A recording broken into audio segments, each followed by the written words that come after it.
Kalliasseri soccer MLA cup ജനുവരി 23 മുതൽ 26 വരെ Pazhayangadi railway flood ഗ്രൗണ്ടിൽ നടക്കും. ഉദ്ഘാടന മത്സരം മുൻ ഇന്ത്യൻ ഫുട്ബോളറും കേരള സ്പോർട്സ് കൗൺസിൽ പ്രസിഡന്റുമായ യു ഷറഫ് അലി ഉദ്ഘാടനം ചെയ്യും. ഒരുക്കങ്ങൾ പൂർത്തിയായതായി ഭാരവാഹികൾ അറിയിച്ചു. പഴയങ്ങാടിയുടെ ഫുട്ബോൾ പാരമ്പര്യത്തെ തിരിച്ചുപിടിക്കാനും ലഹരിക്കെതിരായി കായിക മേഖല സജീവപ്പെടുത്താനുമാണ് കല്യാശ്ശേരി സോക്കർ MLA കപ്പ് സംഘടിപ്പിക്കുന്നത്. കല്യാശ്ശേരി മണ്ഡലത്തിലെ 8 ടീമുകളാണ് ടൂർണമെന്റിൽ പങ്കെടുക്കുന്നത്.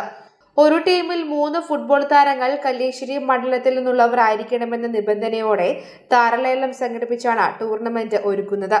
23 വൈകിട്ട് 7 മണിക്ക് മുൻ ഇന്ത്യൻ ഫുട്ബോളറും കേരള സ്പോർട്സ് കൗൺസിൽ പ്രസിഡന്റുമായ യു ഷറഫ് അലി ടൂർണമെന്റ് ഉദ്ഘാടനം ചെയ്യും. ചാമ്പ്യന്മാർക്ക് Madayi cooperative rural bank sponsor ചെയ്യുന്ന MLA കപ്പ് റോളിംഗ് ട്രോഫിയും കണ്ണപുരം പൊയ്യിൽ കാർത്തിയായനി അമ്മയുടെ സ്മരണക്കായി ഏർപ്പെടുത്തിയ 50,000 രൂപ പ്രൈസ് മണിയും വോയിസ് ഓഫ് കല്യാശ്ശേരി സ്പോൺസർ ചെയ്യുന്ന സ്ഥിരം ട്രോഫിയും ലഭിക്കും. ടൂർണമെന്റിനായുള്ള ഒരുക്കങ്ങൾ പൂർത്തിയായതായി ഭാരവാഹികൾ അറിയിച്ചു.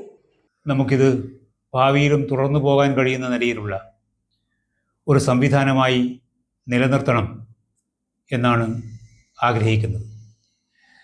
8 ടീമുകളാണ് ഇത്തവണത്തെ മത്സരത്തിൽ ഉണ്ടാവുക.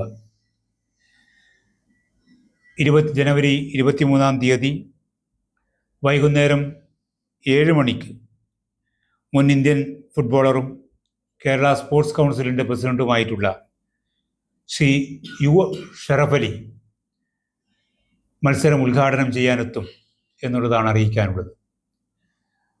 അന്ന് മുതൽ 26 വരെ നടക്കുന്ന ഫുട്ബോൾ മാമാങ്കം എല്ലാ അർത്ഥത്തിലും നമ്മുടെ നാടിനെ ഇളക്കിമറിക്കുന്ന ഒന്നായിരിക്കും എന്നാണ് ഞങ്ങൾ പ്രതീക്ഷിക്കുന്നത്.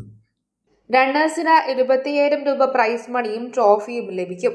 ജനുവരി 26 ഫൈനൽ ദിവസം കല്യാശ്ശേരി മണ്ഡലത്തിലെ വെറ്ററൻ താരങ്ങൾ അണിനിരക്കുന്ന ഫുട്ബോൾ സൗഹൃദ മത്സരവും ഉണ്ടാവും.